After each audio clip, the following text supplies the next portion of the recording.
Smokeless chimney, the octo-ring, and ultraviolet light, the best flames on the net, November 2023. This is the published information on the spectral response of our sensor. However, we're seeing color indicated around 200. So I'm not really sure if the sensor is really good for this. However, we've got some things to look at. This is a diagram I made. On the left, we have a waveform. Let's say that's 200 nanometers.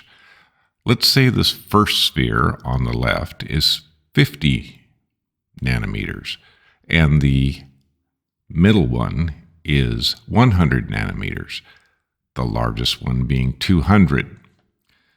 The 200 is going to block the light. However, the 50 and the 100 are going to do something else. They'll either reflect the light or shift the color of the light, and that is what is received by the sensor.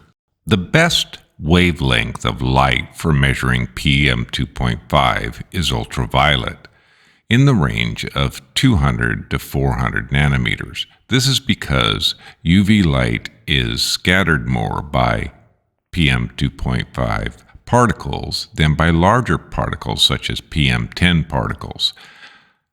This makes it easier to detect PM 2.5 using UV light. This is a chart you won't see anywhere else. It is a UVC 236 nanometer light source. Over 9 hours, 1100 data points. You can pretty much see when I put wood on, and it also shows that there's a color deviation anytime there's smoke. And we're seeing readings up to 260 nanometers. So that's good signal to noise ratio, and it tells the computer system when new fuel is installed in the wood stove. This chart shows between 7 and 9 hours while the stove was cooling down, there was really no smoke, and the color deviation stayed right near 237.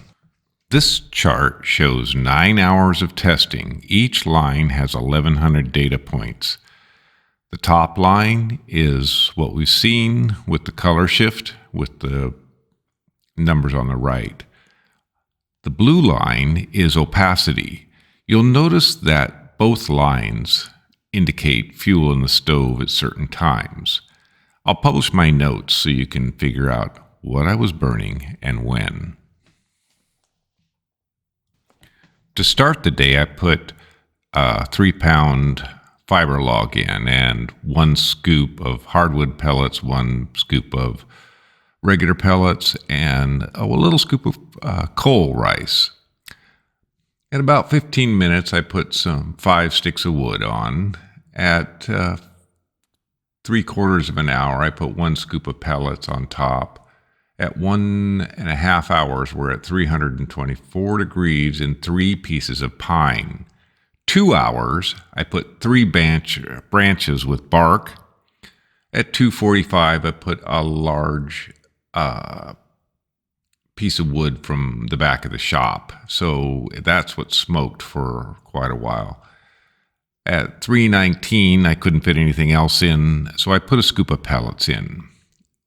And then I put at 3:55, I put a scoop of coal on top of really bright orange coals.